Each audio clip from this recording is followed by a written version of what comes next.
Press meet నిర్వహించడానికి ముఖ్య ఉద్దేశం ఏంటండి? ముఖ్యంగా skin, hair and aesthetic dermatology, cosmetic concerns కి కూడా ట్రీట్ చేయాల్సిన వాళ్ళు రైట్ఫుల్ పీపుల్ యాక్చువల్లీ డెర్మటాలజిస్ట్ అని. చాలా మంది కాస్మెటాలజిస్ట్ అని చెప్పుకొని చాలా జనాల్ని మోసం చేస్తున్నారు.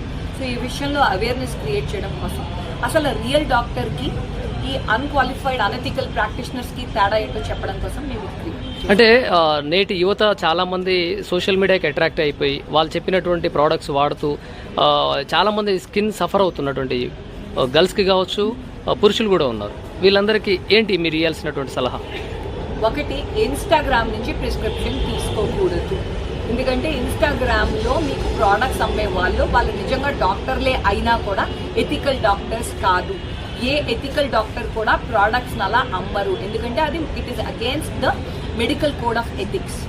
సో నంబర్ 1, అలాంటి వాళ్ళని డిస్రిగార్డ్ చేయండి. మీకు ఏదైనా ఒక సమస్య ఉంటే మనకి ఇండియాలో కన్సల్టేషన్ ఫీజులు అంత ఎక్కువ కాదు. ఒకవేళ అది కూడా కష్టం ఉంటే మంచిగా ఒక గవర్నమెంట్ కాలేజ్కో ప్రైవేట్ మెడికల్ కాలేజ్కి వెళ్ళండి. హైలీ క్వాలిఫైడ్ డెర్మటాలజిస్టులు ఉంటారు. వాళ్ళు ఫర్ ఫ్రీ చూస్తారు, మంచి ట్రీట్మెంట్ ఇస్తారు. అంటే కాస్మెటిక్స్ నేమ్ తోటి మాకు రికవర్ అయిపోయింది, మాకు గ్లో వచ్చింది అని చెప్పేసి అంటూ వాళ్ళు రేటింగ్ కూడా ఇస్తున్నటువంటి పరిస్థితి. కరెక్ట్. ఎందుకంటే ముందు రోజుల్లో ఒక యాక్టర్ వచ్చి ఒక పలానా లక్స్ సోప్ వాడాను, ఏదో సోప్ వాడాను అంటే మీకు కొంత ఐడియా ఉంటుంది వాళ్ళు నిజంగా అది వాడలేదు, వాళ్ళ అందానికి అది కారణం కాదు అని. కానీ వీళ్ళు అలా వాడితే మీరు నమ్మేస్తున్నారు. అండ్ అలా నమ్మడం అవివేకం. అది that is not smart thing to do. ఇప్పుడు ఎందుకంటే అండి ఇవన్నీ కూడా పెయిడ్ ప్రమోషన్స్. ఒక్కొక్కసారి యాడ్ అని రాస్తారు, చాలాసార్లు రాయరు. ఎందుకంటే దానికి రెగ్యులేషన్ లేదు కాబట్టి. చైనాలో ఒక బ్యూటిఫుల్ రూల్ పెట్టారు, ఏదన్నా మెడికల్ విషయం చెప్పాలంటే సోషల్ మీడియాలో మీకు క్వాలిఫికేషన్ ఉండాలి అని. ఇండియాలో ఇంకా ఆ రూల్ అయితే రాలేదు. అది వస్తుందా మనకు తెలీదు, వచ్చిన ఇంప్లిమెంట్ ఎలా చేస్తారో అసలు. ఇలాంటి ప్రోడక్ట్ల మీద వాళ్ళు అడ్వర్టైజ్మెంట్ చేస్తూ సంపాదించుకుంటున్న పరిస్థితి. డిఎంహెచ్ఓ వాళ్ళు ఎందుకు చర్యలు తీసుకోవట్లేదు అంటే ఏం చెప్తారు? డిఎంహెచ్ఓ రూల్లోకి అది రాదండి, అది మెడికల్ కౌన్సిల్ రూల్లోకి వస్తుంది. మెడికల్ కౌన్సిల్కి మేము కూడా కంప్లైంట్స్ ఇస్తూ ఉన్నాము.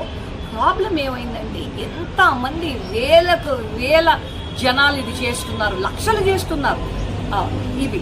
సో ఎక్కడ ఎవరినని పట్టుకుంటారు? ఇప్పుడు అది ఒక్క స్టాండర్డ్ రూల్ ఒకటి పెట్టేసిస్తే కానీ ఇది అవ్వేలా లేదు. ఎందుకంటే అక్కడ మెడికల్ కౌన్సిల్లో అది మనుషులు తక్కువ అండ్ ఇక్కడేమో కల్ప్రిట్స్ ఎక్కువ. అంటే ఏ ప్రోడక్ట్ గురించి అయినా కూడా అడ్వర్టైజ్మెంట్ చేయడం, ఒక పేరుని అడ్వర్టైజ్మెంట్ పబ్లిసిటీ చేయొచ్చు, కానీ ప్రోడక్ట్ రిజల్ట్ని చేయడం తప్పు కదా? అబ్సల్యూట్లీ. ఒకవేళ అడ్వర్టైజ్మెంట్ చేసినా కూడా అది అడ్వర్టైజ్మెంట్ అని చెప్పాలి కదా. అదేదో నిజంగా ఆర్గానిక్ గా వాడేమో అందుకని రిజల్ట్ వచ్చింది అని చెప్తున్నారు. ప్లస్ ఏ డాక్టర్ కూడా ఏ ప్రోడక్ట్ కూడా ఎండార్స్ చేయడానికి వీలు కాదు ఇండియన్ లా ప్రకారం. సో అలా చేసే డాక్టర్స్ ఎవరు